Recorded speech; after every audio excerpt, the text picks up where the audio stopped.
Conference today. Coach will have some opening comments, then we'll go to questions in the room. Time permits, we'll go to questions virtually at the end. This is being carried live on Clemson Plus, 105.5 The Roar in Fox, Carolina, so please speak up when asking questions. Coach, when you're ready, take it away. All right. We're excited to be back home this week, last home game, and, special week as always when it's senior day. I've really enjoyed doing life with this group of seniors, and you think for us, these guys have been here, for a long time, some 6 years, 5 years, 4 years, a couple of them 3-year guys that are graduating in December. So just a great group of people, and really, really proud of them. And I was saying at the press conference after the game, I think a good study would be if somebody would really commit to it, track this group of seniors over the next 20 years.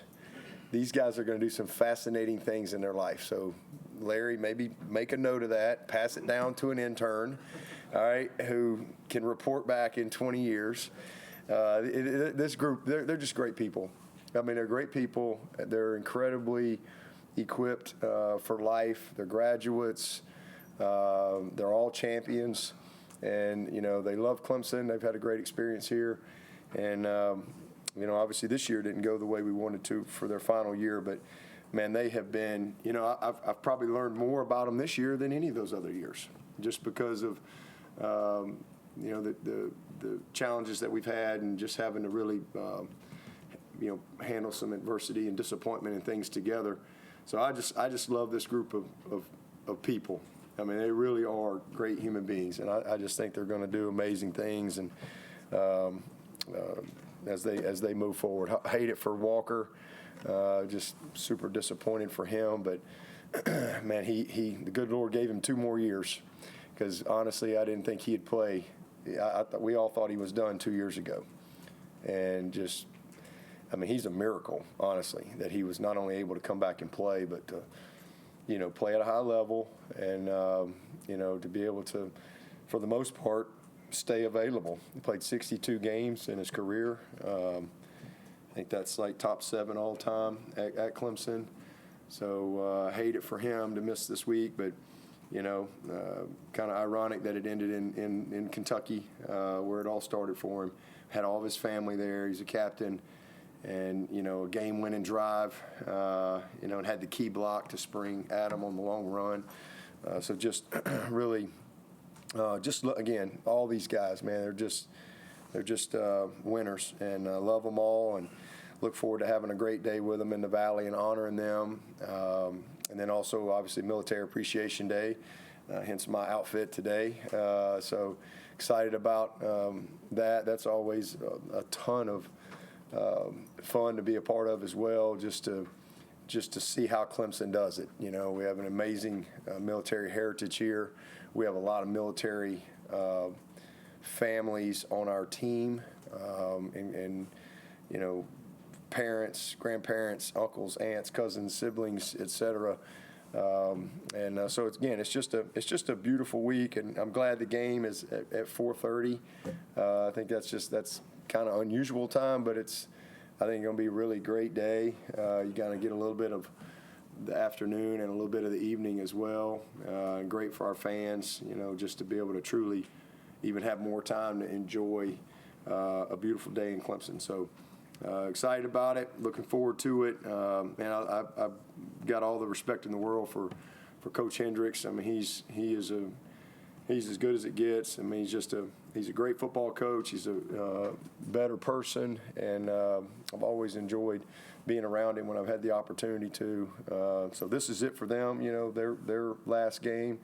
Their typical Coach Hendricks team: tough, physical, well coached, and downhill runners. They've got some skill outside. They're top 20 in passing in the country, and so that's certainly an area I know they'll try to attack us there. And then, we're on the other side. I mean, they've got a defensive end that's got 13.5 sacks, number 95, who's gotten after you.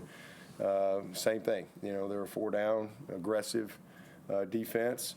But, for us, man, just want us to to play well. It's an opportunity to punch our ticket to postseason. Again, that's from where we were to be able to fight back and get back to where we have a chance to get to the postseason. Just proud of the guys for battling all the way, and that's a streak that we have an opportunity to keep alive and create some more momentum. I mean, it'll be 3 in a row, and opportunity to again finish, on a strong note. So that's our focus, and just have a great week of practice, and hopefully we'll be able to play some guys as well. Hopefully we'll have we can get some guys in the game that maybe hadn't played as much. But you got to go earn that, and Furman ain't gonna make that easy, that's for sure. But look forward to the day, look forward to the week, and injury-wise, you guys are up to date on where we are with Braden and Walker, with those 2 guys. But other than that, we should be, full go.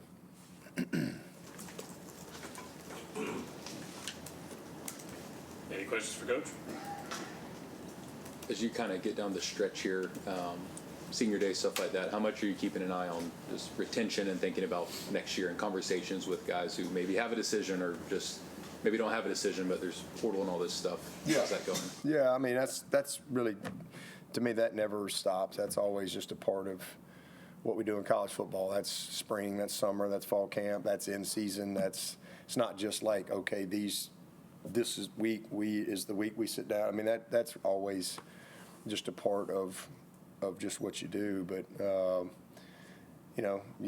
you'll have deeper conversations with guys. I mean, you're getting NFL grades back, so that's all things that you sit down. Guys have to make a decision. Some guys will have to make a decision on, do they want to go pro, do they want to stay? And then, the portal has been, it's been moved. I'm glad it's not in 2 weeks or whatever. I still don't like where it is, but at least it's just one, and it's better where it is than where we had it. So, in December, you'll have time in December to really process all that type of stuff and go from there. Even with the time, will you expect that teams will have a lot of players say, hey, I'm going to enter the portal in January right after the season ends? For sure. Yeah, for sure. That'll happen. I love the fact that the high school recruiting is not getting disrupted because it was all right there together. So you can really focus on your high school recruits, and then you can focus on what you got to do in the portal. I mean, because like I said, if you can't fill your need, like for us, if we don't get what we need out of the high school pool, or we have a guy that's committed that all of a sudden decommits late, and we've had that happen, and now all of a sudden you got a gap, but now you've got more time to fill that gap, as opposed to the way it was. It was all just kind of right there together. So, but yeah, you'll have, as seasons in and things like that, I'm sure kids will make it known, hey, I'm going to be entering the portal, but you still can't talk to them. But there's still a lot of tampering going on. That's just a way of the world. I mean, it's out there, and we've had people reach out to us, and say, hey, I'm such and such and whoever, and this guy's going to enter the portal, and I know that people are having those conversations and even cutting deals, but not us. We ain't doing that. When a guy enters the portal, then we'll have those conversations. But so we're gonna do it right. We're gonna do it right. So, but yeah, that'll be, and same thing for us. Like when we know what our needs are, I don't have to. It's not like it's some big secret. Like I'll let everybody know. I'll let y'all advertise that for me. Like, hey man, I need a safety. I need a whatever. I'll make sure y'all can put that out there, so people will know. So I don't, we don't have to. Like I said, we're gonna know what we need, because again, we know what we're feeling high school wise, and then who's leaving on your roster or whatever your retention situation there is, who goes pro, all that. So then now in January, like, okay, well, this is our gap, and again, for I mean, the portal, nothing has changed for us as far as what our approach is. I mean, what puts us in the portal is not getting the best high school kid that we want, or a kid decommits late and you can't replace it, like happened last year. So we went and got Will Help, because we had a gap. Or you have a freshman kid that you have to overpay, because I'm not going to overpay for a freshman. I'd rather go get a guy that, I'll pay more for a guy that I know what we got, as opposed to a freshman that we're going to pay these guys well, but there's a threshold that, you put yourself in trouble, because they're still freshmen, and they still have never had a peer, and they've never lived away from home, and they've never had money. So I think there's still a level there you got to be smart with freshmen. That puts you in the portal. Or you have guys leave on your roster that you didn't want to leave. That puts you in the portal. You have to fill the gap. Or you maybe signed a guy that hadn't panned out like you want, or he got hurt or whatever, and, had the medical, or those are the scenarios. Those scenarios haven't changed, so that's all the same, but the timing is different, which is, again, I don't think ideal, but it's better. It's much better than where it was. You mentioned that there are others out there now networking with agents and cutting deals and all that, and you're adamantly against that. How much of a disadvantage does that put you guys at? I have no idea. Ain't worried about it. I don't care. We're going to do what's right. I don't really care what other people do. Clemson's going to be just fine. We're going to do what's right. We always have. There's been deals cut for 100 years, and we've always won, and we'll continue to win. We'll get the guys we're supposed to get. You just used the word pay. You just said pay a couple of times there in talking about athletes. Yeah. And there's rev share. That's what we have. You have to pay. It's rev share. You said in the past you would never pay. No, I never said that. I said I'm against professionalizing college athletics, where we don't have education, we don't have scholarships, we're just pro football. And that's not the case. I know there's a lot but these kids go to school. They have to go to school. They have to qualify. They have to take tests. They have finals. They have degree completion percentages that they have to make. They have to pass a certain amount of hours. Those things are real. Those things aren't make-believe. These are student athletes. But their opportunity is different. Their scholarship's different. The rev share, all those things are great. Those things are great, but they're not. It's not just a professional contract, and you just show up and play football. Like they got it. There's a lot that they have to do as college athletes. That hadn't changed at all. You mentioned that's on the recruiting side. Last year, you guys had 70 commitments. Did you guys change anything this year to kind of limit that number compared to this year's class? No.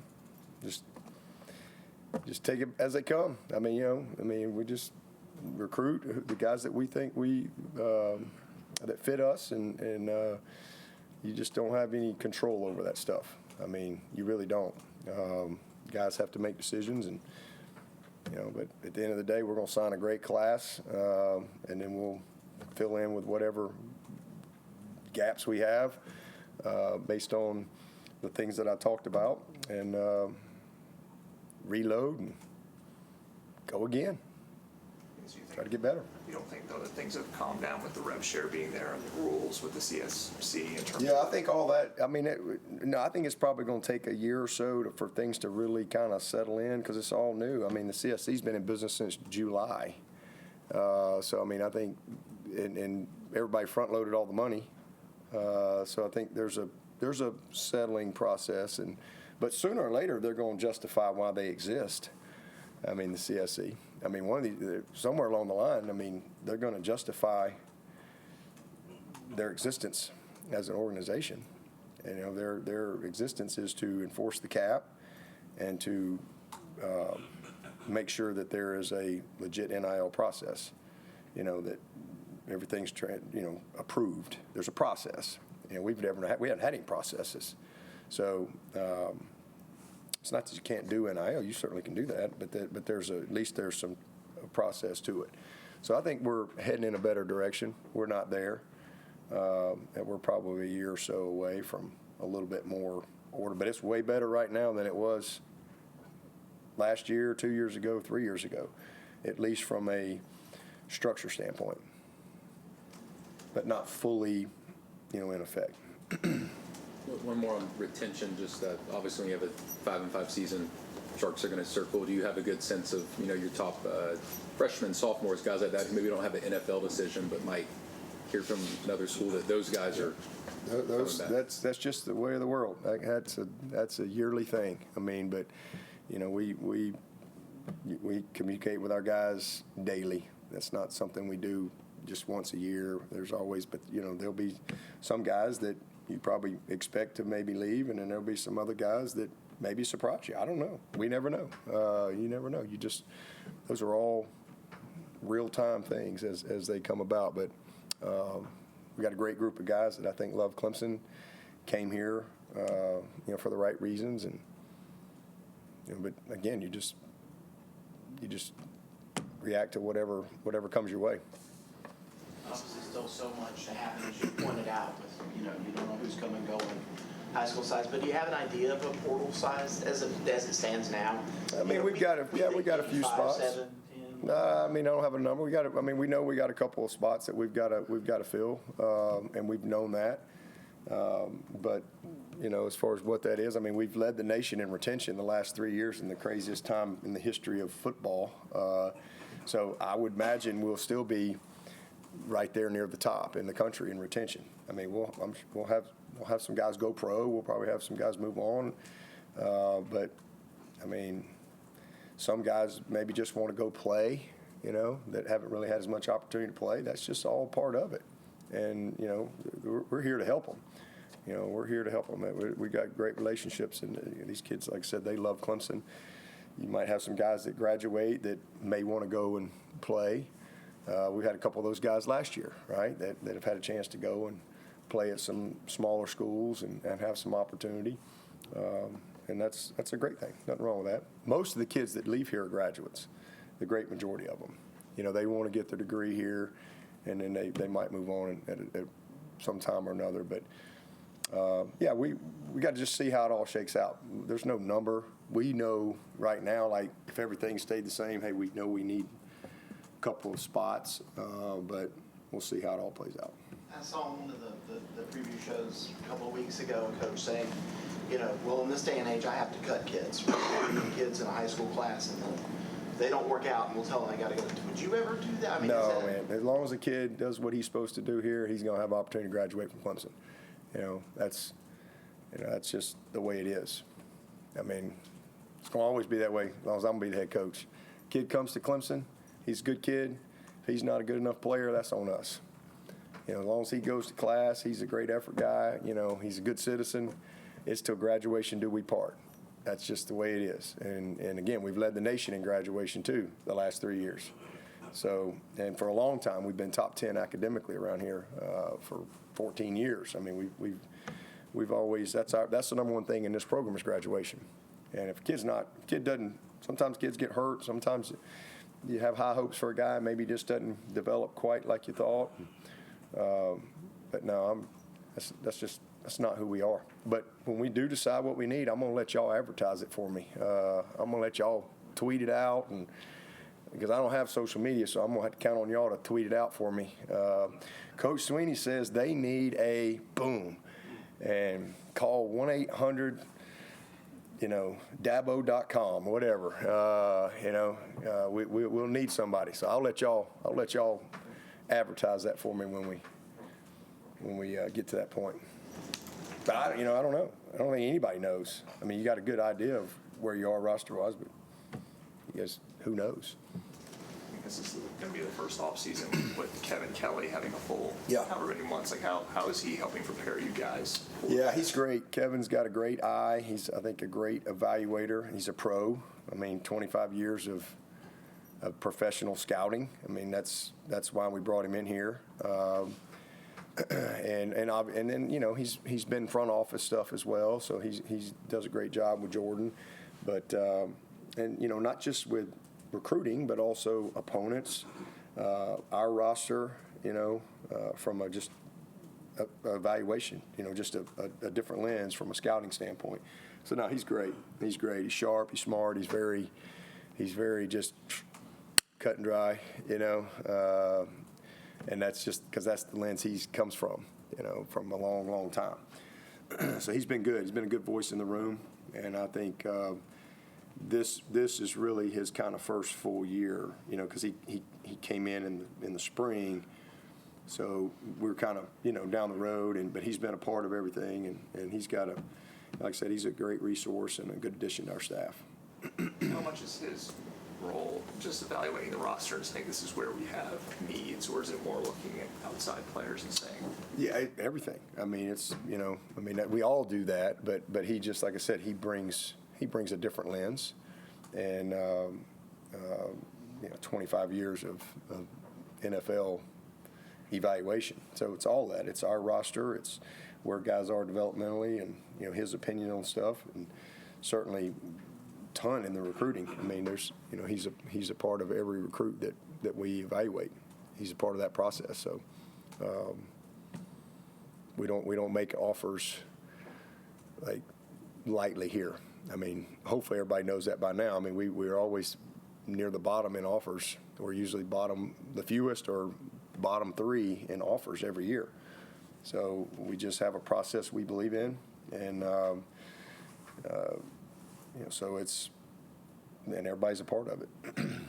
You mentioned how successful these seniors will be 20 years from now. What are some moments this season that allowed you to see how they will be successful down the road? Just how they've handled disappointment, how they've shown back up on Monday. And we've had some really, they could have won every game they've played this year. I mean, they it's frustrating. And they've had a couple of them, down to the last play. And, it just doesn't go your way. It's gut-wrenching. And so just hearing their voice in our meetings, and just how they've articulated things, how they've processed things. It's a very mature group. And then just how they've led, how they've practiced, how they've shown up, no matter what. It's been like I said, you think until you really get in the fight, then you really find out what's under the hood. These guys they're made of the right stuff. A lot of examples, many.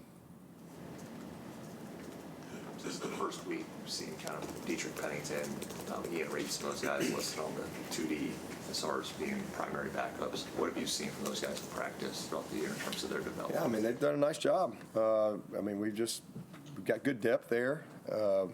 We haven't really had the depth available much this year as far as we felt like we had 8 guys, counting Braden, coming out of camp. And I don't know that we've had 8 guys one game of those 8. I think it's been – but the good news is we've always had 5 that we feel good about, or 6. And it's kind of where we are this week. But Elijah Thurman's a great player, not having him. Certainly now with Walker, he's been in and out. Sadler's been up and down. Now Braden's out. But to be able to, Tristan and Blake and Big Rye and Harris and Sadler, I mean, that's a starting 5. I mean, those guys have – so we're fortunate at this point to still have a group that we can run out there like that we have played a lot of football and we value. And then those other guys have all been, whether it's been Walker, it's been Braden, Elijah, those guys are great players. Wish we had them all. But that's created opportunity because Dietrich now is and he's done a good job for us when he's had opportunity to play. He's been on some goal line stuff, some short yardage stuff. He's obviously starts on our field goal. So he's got to step up for us. We need him. And Big Rock, Rock's gotten up in there, and we really value him. He's a redshirt freshman. He's a good player. He's tough. He's physical. He gets his hands on you. He's a problem. And, we're excited about his development. I think he's done a great job. So those 2 guys right there. And then, Mason is a guy that's hadn't had much chance to play, but he's a redshirt freshman. He's developing. He's had to play some more tackle. We really think he needs to be more inside, but he can play tackle. So he's had to do a little bit of both. Ian, as we all know, has been – I mean, this is by far the most consistent that he's been able to just practice football. So he's missed an enormous amount of time, which really put him behind, not just mentally, but physically. So, but he's back, and he's in a position to where, now again he's got to be ready. He's technically just a redshirt freshman. Those guys are just developing and coming along. It hurt us losing Easton Ware. Easton was a guy that would have played a lot this year as a true freshman. So not having him, and then Gavin is a kid that we have a lot of confidence inside. He's a guy too, but we've got to try to create a little tackle depth the best we can, because now we've lost a lot of guys that can play tackle, because Elijah is a tackle guy. He play both. And Walker, he could really play right tackle for us if we needed him. But him being out and Braden being out, that's two very versatile players that we don't have available now. So it puts a little more pressure on some of those guys. I think Tyler Brown's averaged like 9 snaps a game the last 4 games. I know he's behind Antonio, that's part of it, but is he just not suited to play in the other positions? No, it's just we just got him right there where we need him and ready to go if something happens to Antonio. It's a critical position for us, and that's just kind of the way the snaps have been. But we love TB. I mean, he's a great player. But we just, he can only rep so many places, and he got a lot of great days ahead. So he's just a sophomore, got a couple more years left. How did Braden hurt himself?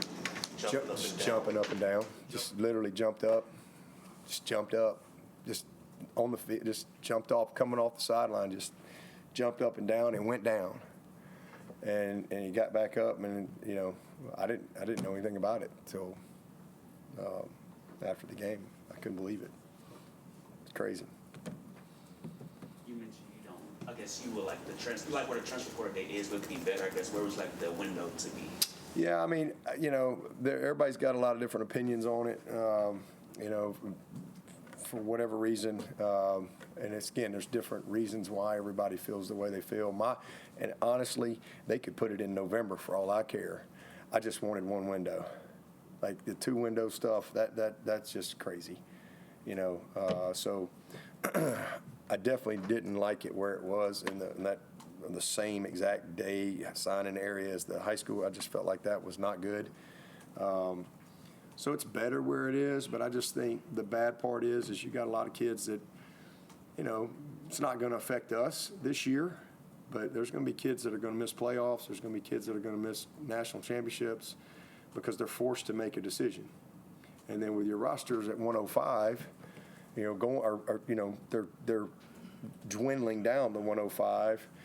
Now you got guys that are hurt already, and now you got some other kids that are going to go in the portal, and you're trying to go play in a playoff game. It just puts a lot of stress, and I just personally think you could put it at the 1st of February. I think there would be I think there needs to be a cooling off period. First of all, there's a lot of kids that I think that would probably end up staying if there was a cooling off period. Because, sometimes, young people are emotional and not always rational.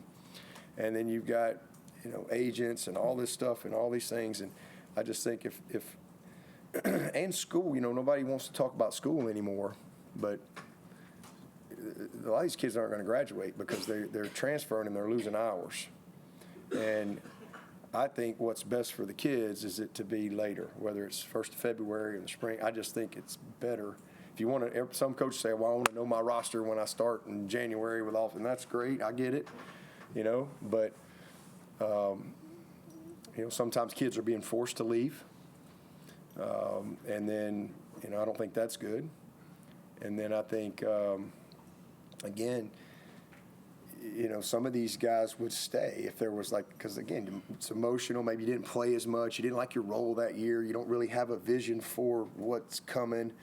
But all of a sudden you get back out there and it's a different team, and kids develop and they get bigger or they get better, bigger, faster, stronger, whatever, smarter.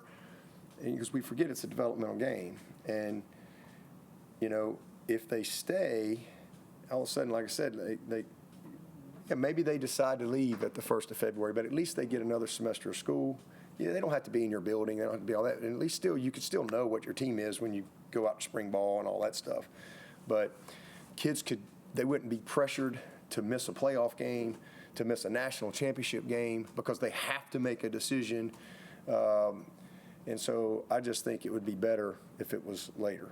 That's just my opinion. Again, whether it was February, if you want it, you could put it 1st of February. All right, at least you know now who's not in, who's not out, and you can get those guys out of the building, but they can still go to school. And then you can go to spring and do what you need to do, and then you can fill your roster in with what you need, and hopefully they're going to have a little bit more OTA opportunity as they change the structure of.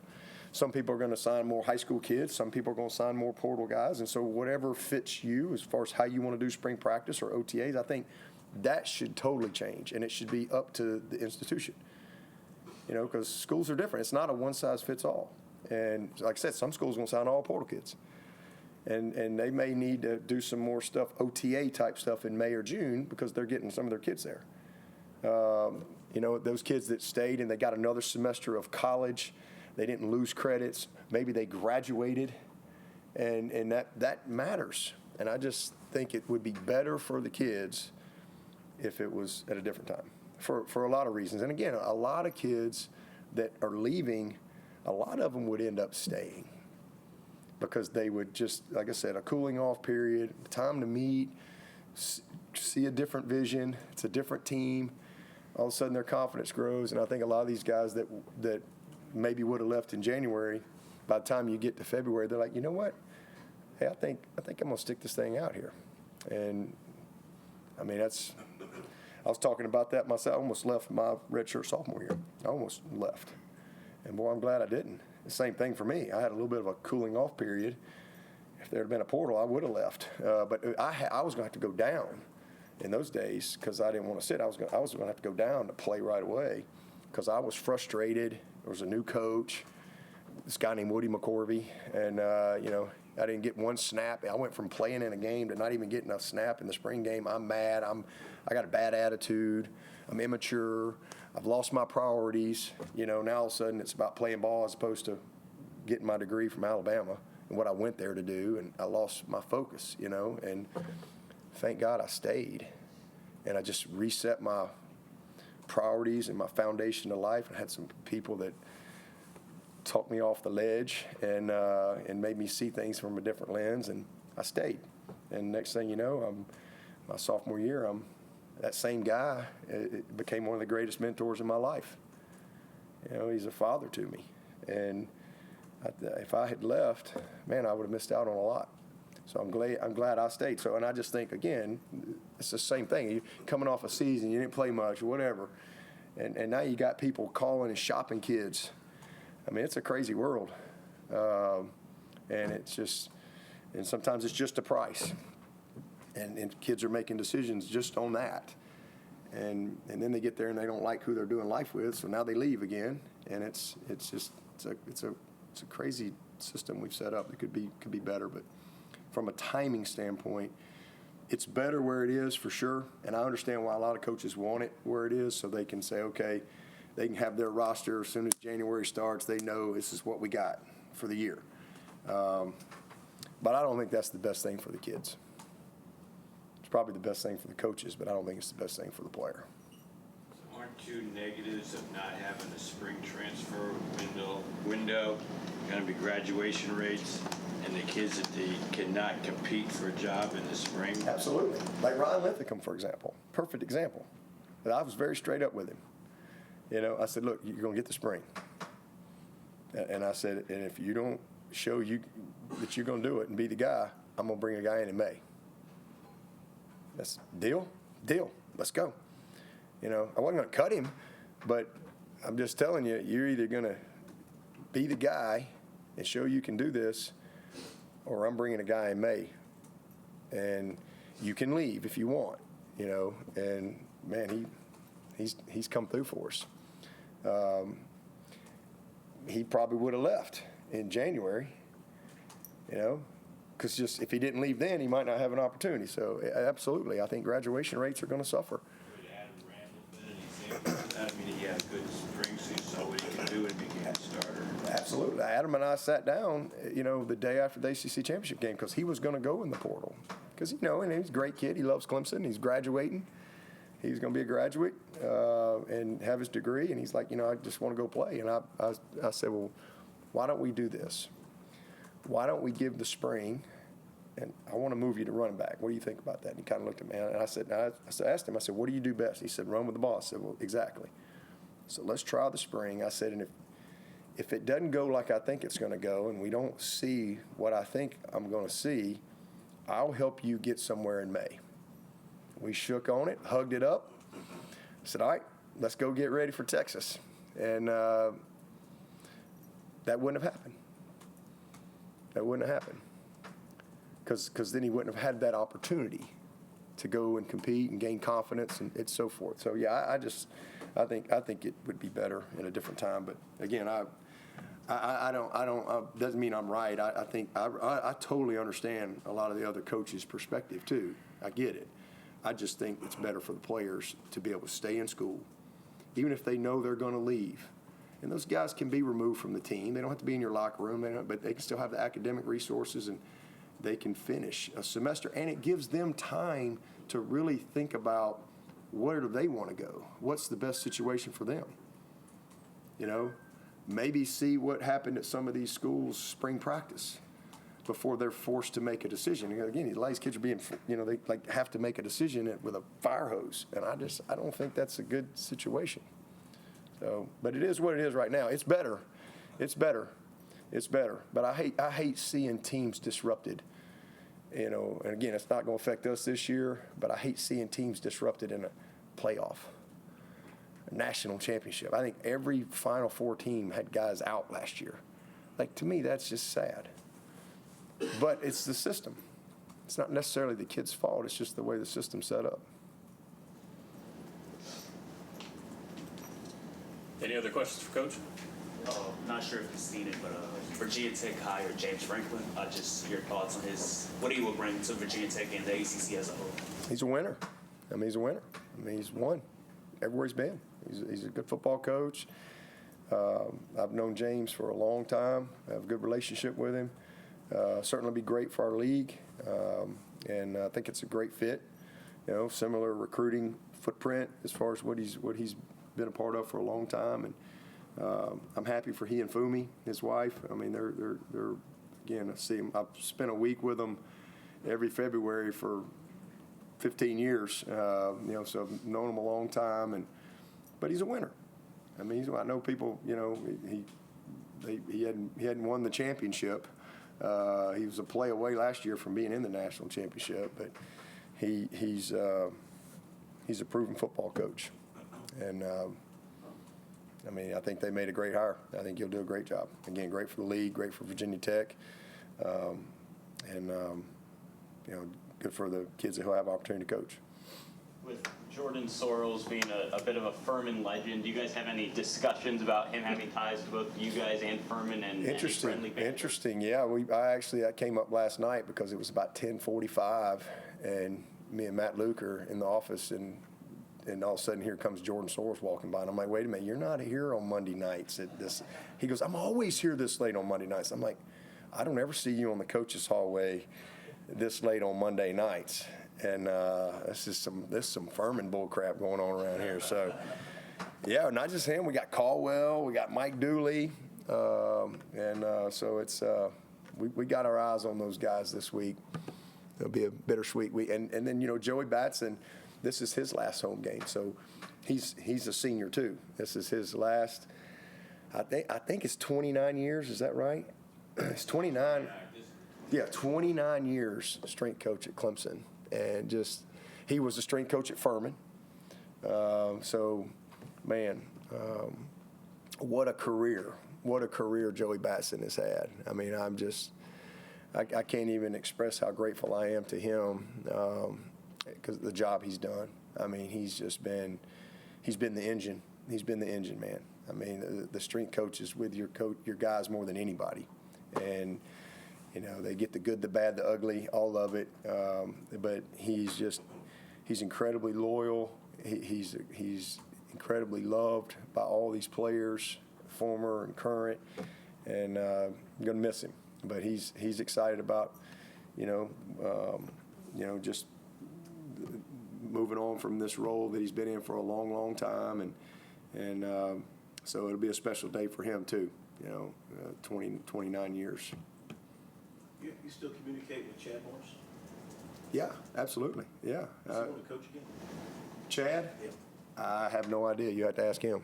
I talked to Chad a good bit. I've communicated with him some this year with Chan because of Chandler, and Tony. I've been pulling for those guys. And I think Jeff Scott went up there. They sent me a picture. He and Jeff were up there together for one of the games. I don't remember which one it was, but yeah, excited pulling for Virginia, man. I hate to say it, but I got to pull for my guy Tone. I mean, I'm so happy for them, and hope it works out. And Chandler, I mean, I've known Chandler for his whole life. I mean, he's done a heck of a job. It's been fun to watch. Yeah, I don't know what Chad wants to do. I have no idea. Do you feel like the lack of a consistent running game has been one of your biggest frustrations on offense this year? Yeah. I don't think we've run the ball as well as we needed to, and we hadn't been as good on third down as we need to be. Definitely a couple areas that we got to improve. We'll ask players as they come through here today and tomorrow about Senior Day. What about for you as a head coach? Is it different for you at the bottom of the hill on Saturday than it probably is for any other Saturday? What's it like for you at the bottom of that hill? It's emotional. I mean, it's emotional because again, this isn't a transactional place. This place is relationships, and I'm a relationship guy. I always have been, and man, I love these guys. I mean, you do. I mean, this is life. I mean, I spend more time with these people than I do, my wife. I mean, you just to see that the best part of my job, I've always said, is seeing the transformation in a guy's life through this journey and process of football and competition and failure, but just seeing them completely grow into these equipped men from when I meet them, because I always meet them when they're high school kids and they're young, and some of them I meet even earlier than that. I mean, some of these guys I've known since middle school, but you meet them and they come in and you just watch them grow and mature and change. I mean, it's amazing. Like a guy like Woodaz. I mean, here's a guy that played quarterback and safety, and you see him come in and just completely grow into this. He's a great linebacker, but he's a great man. Like he's a great human being, and they see him how they just handle themselves in the community, the type of leaders they become within your program. I mean, it's so different. It's so much fun to watch. It's so much fun to watch. I mean, Walker Parks, from the first time I saw him in high school camp, he literally right outside this door, he cried just in this end zone right here. I offered him a scholarship, and he literally cried like a baby because he wanted to come to Clemson so bad.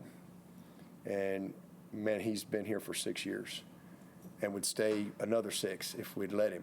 I mean, he's just, and I mean, he's met probably his future wife here. I mean, it's just, you get close to their families.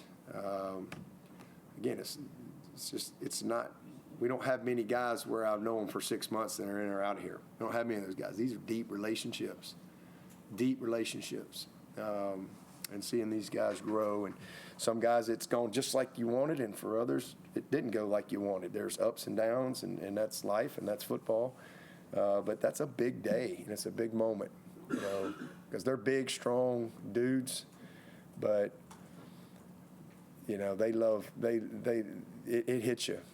It hits you when this is your last time you're going to get to play in the Valley in an environment like we have here, and to be a part of something so unique like Clemson and the traditions here. But that's a part of our purpose here. Graduation, equipping them as men, having a great experience. And these guys have had a great experience. And then also winning a championship. And every one of these guys run down that hill has won a championship. Every single one of them. So I'm proud of them. And again, so it's emotional. I mean, it's an emotional day because I look at all these guys as my sons. That's just how I look at them. That's how I coach them. That's exactly how I coach them. Like all their last name is Swinney to me. I don't treat them any different. Coach, I do want to ask you about one guy who's coming through later today who maybe that doesn't necessarily get the spotlight, and that's Philip Lorenzo. For a guy who is a self-professed crawl-on, who just crawled on the roster via tryout, what has it meant to you to watch his journey to this point? So you've gone from here to now the podcast role over here. I mean, Flo's amazing. I mean, he is. I love that kid. He actually has a chance. If somebody will give him a shot at the next level, he could do it. Because he can run well enough and he can tackle. He's got value in coverage. He's big enough. If somebody will give him a shot, he could make it. There's only 32 of them jobs on the planet, so it's the odds are against him. But he could do it. But he's just a true crawl on. Like he just came to Clemson, and we had our walk-on tryout, and I think he had tried a couple times, and then maybe COVID, and it got canceled and all this stuff. And so, I go out there and I'm like, we're evaluating the snappers, and I went, I said, let's do that again. And then he came over there, and I needed a snapper, and same thing, right out there on the field. I didn't know anything about him. I didn't know his story. I knew nothing other than this guy's throwing a dart. Now Dooley we had his GPA, we had all that stuff. He was eligible. He's in school at Clemson. And I said, all right, you're on. You got a spot. And he started crying. And then he told me his story and how he got here and what his dream was and how hard he had chased the dream just to get a tryout. And so it was pretty cool.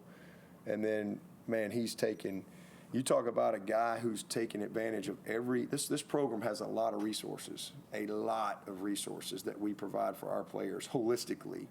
And he's been a sponge.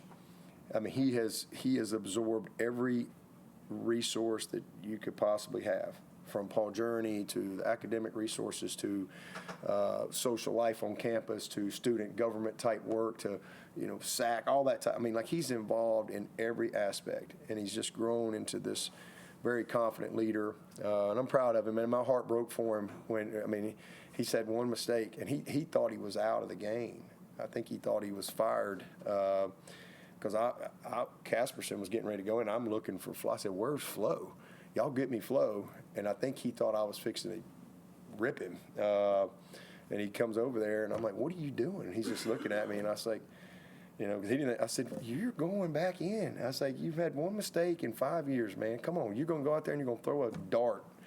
And I'm glad it worked out that he had that opportunity because he just takes so much pride in it. And it was that's another great example. That's life. Hey, you go back at it. You get back up and you go again. And you don't let what just happened define you. You get back to everybody fails. Everybody can make mistakes. Everybody can whatever. And but that was pretty cool to see him go back out there. And I mean, a laser right on the hip. And we had to have the perfect punt. And we get the perfect punt. And Ronan goes down there. And we get the perfect tackle. And it was a huge play in the game. So I love Flo. Flo's he's a great story. He's a Clemson man through and through. And he's one of those guys that, like I said, there's no telling what he'll do in his life. But he'll give back to Clemson for the rest of his life. And that's pretty cool. Anyone else for Coach? How much behind-the-scenes work are y'all doing on South Carolina this week? Is anything beyond your normal? We just locked in on Furman. I mean, Looking at video or anything like that? we just one at a time. We just try to beat. Checking the stats or checking their injury list or No. not reading Gamecock Central or Big Spur or anything? I don't read none of that, but I'm just locked in on the Paladins. That's it. That'll get here when it gets here, and be a heck of a game down there. Great opportunity there. So, but we got to lock in. They got a game. We got a game. That's what you better focus on. As far far as these games against FCS schools and state FCS schools? Are you hopeful they'll continue as conference schedules continue? I mean, I do, because I think it's great for them, for the league. I think it's great for our state, and but it's really great for that level of football. For them to, I mean, everybody's challenged financially, especially at that level. So I think it's a great opportunity, but it probably will go away at some point. That'd be my guess. I don't have a crystal ball, but I think we're probably going to all be looking at a whole different structure in 3 to 5 years, be my guess. But we'll see. Hopefully I'm still around in 5 years and we can say, oh, yeah, remember we talked about that. So we'll still be going to school, though, Phil. We got a responsibility to educate our young people in this society. Got a responsibility. Still be paying them. Rev sharing. How much that moment with Lorenzo on the sideline go back to your moment with Terry Don when he looked at you and said, I've never believed in you more than I believe in you right now? I mean, I didn't really think about that. I mean, I guess similar. Has you found that moment, though, there has resonated, kind of like with you and your players or whatever? That moment of conviction from Terry Don Phillips, from Woody McCorvey and Gene Stallings when I was a player, to when I got hired at 26, I mean, Coach Stallings could have hired pretty much anybody he wanted to hire. And, I'm sure he got a lot of heat, too, for hiring a GA. But he hired somebody he believed in, In fact, I called him, I don't know, whatever. He hired me on Groundhog Day, February 2nd. And he made me wait until Valentine's Day. So those have been 2 big days of my life. And I got saved on February 3rd. So Groundhog Day is February 2nd. And so Kath always wakes me up in the morning and says, happy hiring day, and gives me a kiss. And then my salvation day is February 3rd, 1986. I was 16 then. But Coach Stallings, I think I've told you that story. He called me in on the 2nd, and he's like, I'm just ready to go tell the world. I got because they've been, he'd been this job, and everybody you hear about all these people. I mean, it's like, every big name in the country was supposedly going to get this receiver job, and tight. I was receivers and tight ends, but he was going to get this job, and he calls me in, and I was looking for a job because I just finished my 3rd year as a GA. I got my MBA, and so I'd have gone to Alaska. I was ready to run my own room, and next thing you know, he sends word he wants to see me, and I had no clue. And he tells me he wants to hire me, and he tells me why. And I'm just like, I just want to crawl over the desk and jump on his lap, man. I'm like, I can't. I'm just like, in my mind, I'm going, I can't even believe this is happening. And then he goes, and then he tells me, if I hear you got this job before I announce you got this job, you ain't got this job. I'll announce you got this job when I'm ready. And I mean, I'm like, and I don't even, I didn't understand the processes. I didn't know. I'm ready. So I literally had to threaten our marriage. He said he said, you can tell your bride. And that's it. So I went. Kath was teaching at the community college, and and so I went to her office at the school and locked the door on Groundhog Day. It was actually snowing, and I told her what was going. She's like, and then I said, look, like we can't tell a soul. And he announced it on Valentine's, and so that was a pretty cool moment for me. But I'm sure he caught a lot of grief, when he hired me. But he was conviction. But I called him. So 25 years later, whatever, it was just a few years ago, and I called him driving home just to say, I know you don't remember this, but 25 years ago today, you changed my life, and I just want to tell you I love you and I appreciate you. And he goes, well, I guess I made a good decision.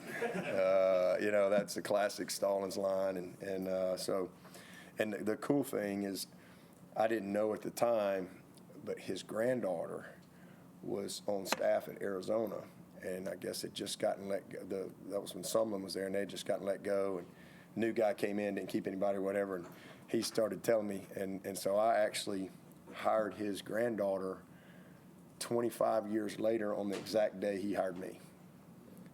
So kind of a pretty cool full circle. Anna Kate, if y'all know Anna Kate. All right, thank you, Coach. All right, appreciate it.